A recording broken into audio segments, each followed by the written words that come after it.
말씀을 통해 거주할 처소를 세우려면 어떻게 해야 하는지 생각해 보겠습니다. 첫째로 부흥으로 이어지는 양육이 있어야 합니다. 게하시의 탐심을 엘리사가 나병으로 치료했어요. 그랬더니 도리어 이 공동체가 지금 부흥을 하는 이상한 일이 일어났다는 거예요. 게하시를 치리하지 않고 덮고 갔다면 그 당시는 지나갔겠지만 이 공동체는 부흥은 없고 분열이 기다리고 있었을 거예요. 바로 이것이 양육이에요. 양육이 제대로 되어지니 부흥이 되어졌어요. 양육의 원칙은 철저히 말씀 적용이었습니다. 결국 부흥을 내려놓으니까 부흥으로 이어지는 양육이 되었어요. 제자가 많아져서 선지학교 건물이 좁아졌으니까 추가로 건물 하나 세우자는 거예요. 그냥 이 거주하는 처소로는 다 수용할 수 없을 만큼 학생들이 몰려드는 대단한 부흥이 일어났어요. 사람들이 살아났기 때문이죠.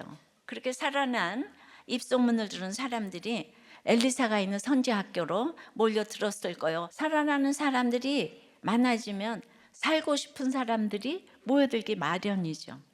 그러려면 그들을 섬긴 일꾼도 많이 필요하고, 이것이 교회 공동체가 부흥하는 원리입니다. 부흥은 교회의 목적이 아니라 결과예요.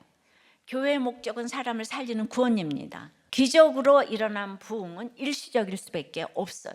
하지만 말씀에 의한 양육은 말씀이 영원함으로 영원히 이어집니다. 양육을 통해 진정한 부흥이 일어날 때 거주할 처소를 세우게 됩니다.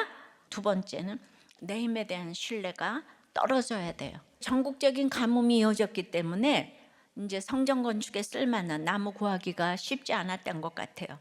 그래서 제자들은 그나마 목재를 구할 수 있는 요단강에 가서 나무를 베어 새롭게 우리가 거주할 처소를 세우자고 하죠. 제자 한 명의 간청에 엘리사는 주저하지 않고 드디어 이제 내가 가리라 대답합니다. 모두 함께 요단강에 도착해서 학교 건축에 쓸 나무들을 베기 시작합니다. 잔뜩 기대에 차서 일을 시작하자마자 사건이 생겨요. 새도끼는 최고급 전기 토빌 뿐만 아니라 또 빌려준 사람도 그렇다면 신앙 고백으로 돕고자 한 것일 수가 있어요. 너무 열심히 베다가 도끼 머리가 자루에서 다 빠져나갔어요. 가뭄이었지만 요단강에는 그때 물이 꽤 차 있었던 모양입니다.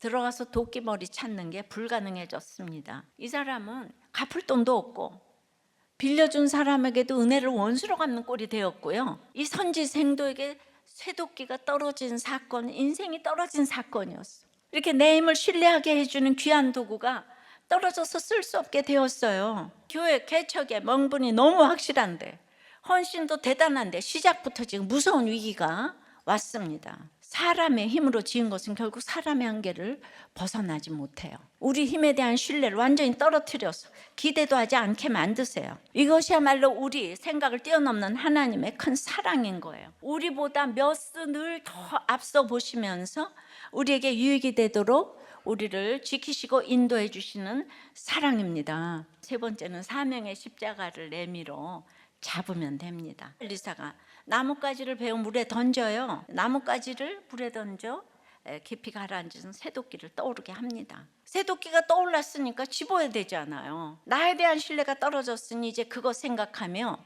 아쉬워하지 말고 나를 살리신 주님의 십자가를 높이 들어 올리라는 거예요. 내게 맡기신 사명의 십자가를 들어 올리라는 것이죠. 주저앉지 말고 그저 손을 내밀어 잡기만 하라는 뜻이에요. 내가 열심히 하다가 떨어뜨린 거, 내가 내 힘 믿고 덤비다가 실패한 거, 교만하게 나대다가 넘어진 거, 그런 것들이 내 눈앞에 다시 떠오르면은 우리는 상처 이러면서 다 도망가고 싶잖아요. 그런데 도망가려는 것은 여전히 내 힘이 남아있다는 거예요. 내가 의지하던 새도끼가 완전히 떨어졌으면 도망갈 엄두도 내지 못하는 게 맞아요. 피하고 싶은 사명 다시 보여주시면서 집으로 들어 올리라고 말씀하실 때 믿음으로 손을 내밀어 잡기만 하면 되는 것입니다. 사명을 맡기실 때 거부하지 말고 순종하며 받는 것이 손 내밀어 잡는 거예요.